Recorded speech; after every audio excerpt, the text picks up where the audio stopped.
амжилттайгаа байна юм. Энэ талын ингээд өчтөр мад эмнэлэг өөрөө шинжилсэн.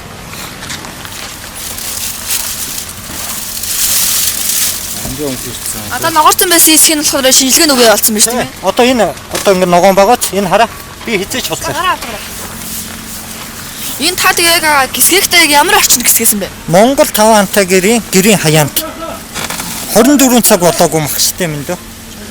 Тухайн одоо энэ 8-чин хүний борлуулагч хүний хэлж байгаагаар болохоор халуун фаарны эсвэл галын хажуу тавьж гисгэсэн болохоор манай гэрт очиод бичлэг хийгээд яаж болно? Манайх 5 хантай гэртээ манай аав ээж хоёр. Монгол гэрийн хаяанд эндээс 3000 төгрөгөөр шуудаа авсан. Шуудаан дээр ингээд дэлгээ тавьсан юм аа. Энэ одоо махыг шинжилгээнд өгөхөд болохоор шинжилгээ нь дээж авж байгаа хүн ямар хөө хариуцлага өгсөн бэлээ? Нэг хоногтоо мах ингэж ногоорж өмхөрж ийм үнэр танаар гарахгүй. Наа чин халуун намар бэлдснээс болсон уу яасан гэдгийг л надад хэлсэн. Огоод өөрөө зүсч чадлаггүй надаар зүсүүлж дээж ин авахулсан. Тэр ногоорцсон бүхэлд нь аваадах гэд. Тэгээ одоо энэ ингээд дулаан газар байх юм бол үнэр нь бүр дийлдэхгүй юм билээ. Амар. За өдрийн дөрөв үзэгчтэй нэг бүхэндээ хүчтэй санхүү захараас мэдээлэл шууд дамжуул өргөхөд бэлэн болсон байна. За ямар ч үсэ ихэр хүчтэй санхүү захараас махны худалдааас хийсэн боловч одоо өмхөрсөн мах худалдаасан гэх иргэнээс мэдээлэл тодруулан ажиллая. За сайн минут өдөр юм. Тэр юм тий. За хэдний өдөр хаанаас аяг мах авсан бэ? Энэ 1-р сарын 14-ний өдөр энэ хүчтэй санхүүгийн нарын задгаа энэ мах худалдаалдаг цэгээс ууцны мах махыг 700 мянга авсан. Тэгээд тэрийг гэртээ хүргээд ээжиндээ оруулж өгөөд гисгэж чирээ би өглөө ирээд ивдээ гэж явсан. Тэгэхэд өглөө ирэхэд ээж надад 7 цаг руу надад залгасан. Энэ махнаас өмхийн үнэтэй байна. Миний хөө хүрээд ирэж.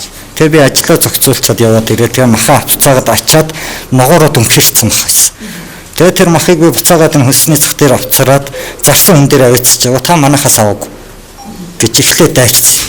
Тэгээ камера шүүе гэдэг энэ захиргаар нь ороод камерт өгөхөд яг миний 14-нд 10 цаг 15 минут авсан бичлэг нь гарсан. Тэгээд хүнд нь хандсан чи та 4 хонсон. Буцаах боломжгүй. За тэгээд энэ задгаа талбаан юу эрүүл ахуйч гинөө нэг залуу гарч ирсэн. Тэр нь хандсан чи авч яваад өмхөр үлдсэн байна. Гоо би тэр сүлдүү мах авч явсан шүү дээ. Тэгэхэд тэрийг өмхий ногоортлон би нэг хоногт гэж мах ногоорох уу? Тэгээд өстө хандах газар байдгүй танаас итгийг дуудаал очив. Аваад өгөж 24 цаг болсон. 24 цаг чадан ядан хүрээгүй дээ. 24 цаг бол арай хүрээгүй. Бараг оройн авчаад өглөө нь өмхийг нь мэдсэн. Гисэд ирэхээр үнэр танаар нь дийлдэхгүй. Нэг хаан тэрчтэй ногоорцсон. Тэгээд улсын малын эмнэлэг дээр шинжилгээ өгсөн. Тэгэхээр тэр дээж авахч эмхтэй өөрөө огойд надад хэлсэн. Монгол хүн байна да хизээ нэг хоноход мах ингэж ногоорч муудах юм бэ. Энэ махны худалдаачин өөрөө байсан хажууд. Таны маханд асуудал байна гэж юус дууралгүй хэл амаараад оромжлоод. Тухайн махнуудыг одоо хаанаас нийлүүлдэг юм бол таас тэр эмээлтээс хичээлээ. Тэр өөрөө өмхий мах зарсан эрэгтэй эмэгтэй хоёр бол эмээлтээс манайх махаа нийлүүлж байгаа гэж ярьсан. Бидний тийм өнгөрсөн махаа зараагүй. Ээж гал дээр юм уу галын хажууд хаарна хажууд хажууд өнгөрөж байгаа. Юу өдөөний өвлөө хийсэн мах өнгөрөх. 12 цагийн дотор мах өнгөрөх боломжтой юу? Байхгүй тэр зөнгөөр нь гисгэвэл мах 12 цагийн дотор гисгэчихгүй. Бүтэн гисгүй. Тэгэхээр бүр гисгээгээд галтай өөр бүрэн гисээгүй мах байсан гэсэн шүү дээ. Бүрэн гиссэн ирсэн. Бүр няцгансан байд байсан чи. Чин тэр яаж гисгэсэн мэдгүй галаа хажууд тавьсан хаарна хажууд тавьсан юм. Бүр мөр мах боллаа ийцэн. Тэгээ гаднаасаа богц ногоорцсон тэр яаж гисгэсэн мэдгүй тэр. Тэгээд эрэнгүүтээ эргүү мал залаар дуудаад хөдөөний болохоор нэлэг бариадахгүй нуу голоо үрж чинь хотын хоёр нь. Хаанаас малаа татдаг вэ? Хад татдаг вэ? Малаа татдаг хөдөөний сахан авчирсан юм уу өөрөө? Махнуудаа бүгд нөө? Тий, тэгээ гадаа хийгээд ирсэн мах чи юу гэж өнгөрөх ч юу байх хаа дөө. Өөр авч яваад гисгээгээд одоо ингээ хөдөө махаж оруулаад тавихад маргааш нь иддэхэргүй гүс гисээгүүдгээс ч оройн оруулсан мах. Тэгэхээр тэр бүр ингээ уцаагаад бүр ингээ харалчихсан тань богсон ингээ ногоорч байгаа. Тэгэхээр тэр галаа хажууд юм уу, фарн дээр юм уу тулгаа тавьчихсан юм билээ. Гялгартай ч юм уу. Сая бас нэг иргэн бас гомдлоор явж байгаа шиг байсан. Ямар асуудал? Айл иргэн. Сая нэг эмэгтэй бас явж байсан шүү дээ. Гэхдээ тэр эмэгтэй шил тэгээд байгаа юм. Маад болохоор эрэхтэй хандсан байхгүй юу? Мэдгүй байх юм даа тэгээд тэр эрэхтэй мэдгүй байх юм.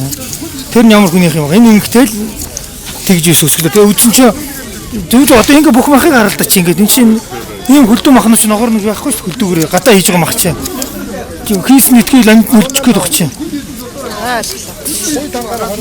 Мах чи өөрснөө авчаад гисгэнгээ буруу гисгэж явахгүй. Гисгэлт нь буруу л واخгүй. Энэ ч одоо авч зөнгөр нь ингээд зүгээр нэг дулаан газар руу галмал ажил тавьж болохгүй тийм зөнгөөр хэсгийг шүү дээ. Ханцан иргэн зүрэг гэртээ ороод тавьсан гэж байгаа халуун парны дээр гэдэг юм эсвэл галын хажуу тавиагүй гэсэн мэдээлэл. Тэр хүн чинь өнхөрөлж би юу гэж баларчаад хүний мах баларчлаа тэгээд тгийг хэлэхгүй юм. Хүн болгон мэдж байгаа шүү дээ. Аваад гисгэж хүн болгон мэдж байгаа юм чи. Нэгэн цаг юм санагдаж байгаа маа. За. Бэнэ. Яасан бэ? Нэгэн цаг юм санагдаж байгаа маа. Надад ирсэн гол мэдээллийн дагуу явж байгаа. За, авах мөрөнд авсан юм уу? Өөрөө хаана аван болоо мэдээлэл авах гэсэн. Өөрөө би мэдээд өгдөг хүн биш. Хоёр хүмүүсийн хоорондоо хийсэн найман дээр манайх мэдээд өгөхгүй. Хоёр хүмүүсийн хоорондоо хийсэн найманаас Танаа шонхор дээр худалдаа 8 явуулж байгаа хүмүүс. тэр ямар хамаатай юм тэгээд тэр нь хаагүй шүү дээ. Хоёр хүмүүс хоорондоо бие биендээ тоглоод хийсэн найман дээр манайх ямар ч оролцохгүй шүү дээ. Тухайн иргэн танаа байгууллагаас оролцсон гэдээ өөрөө хэлсэн шүү дээ. Би хараад наад хүн чинь би хүн тийм хахад болох гэж байгаа шүү. Би ингэж байгаа шүү гэж анх тэгээгүй. Хоорондоо наймагаа хийчихад тэрний юун дээр манай захиргаа оролцохгүй шүү дээ. Манайх яг үгээр аль хүмүүсийн тавтаа тухтаа орж үйлчлэх тэр зай талбайг нь бэлдэж өгдөг тийм байгууллага болохоос биш. Хог хүмүүсийн хоорондын наймаар оролцох тийм их хийдгүй тийм албан газар шүү. Танаа одоо энэ мах худалдаалгаа зэвдэрч өмгөрсөн. За өчигдөр нэг юм та бүхэндээ хүч сахар захраас мэдээлэл шууд амжуулан хэрэглэв. За манад ирсэн гол мэдээллийн дагуу худалдаалах цэгээс өмгөрсөн мах худалдаалж болцгүй гэх асуудлаар ирсэн. За иргэнээс гомд мэдээллийг аваад тухайн мах борлуулсан намжид дээр ирэхэд бол мэдээж махыг халуун газар байсан улмаас өмгөрч муудсан байж болцгүй гэх асуудал хэлж байна. Тухайн энэ мах худалдаалж байгаа иргэдэд хин хяналт шалгалт тавих хэрэгтэй юм бэ? Хүч сахар захын одоо энэ сая үйл ажиллагаа хариуцсан хүн нь бол маад хамаагүй эрд хоорондын маганд бид нар оролцох гэдэг зүйлийг хэлж байна. Энэ зах дээр худалдаа наймаа эрхэлж байгаа энэ хүмүүс эрүүл хаан шалгалт хангаж байгаа юм уу? Энд хэний шалгалт тавих хэрэгтэй? Энэ зах дээр хэн худалдаа наймаа эрхлэхийг зөвшөөрлөнд олгодгийг. Энэ нэг яагаад хүч сахар захын ингээд үл хаашаагаад байгаа юм бэ? Энэ чинь цаашлаад хүний эрүүл мэндийн холбоотой асуудал шүү дээ. За энэ асуудлаар манай сайдын зүгээс дахин одоо хүч сахар захын захиргаанаас тодорхой мэдээлэл хүргэн ажилласараа болно. Анхаарлын дуусны явдалд баярлалаа.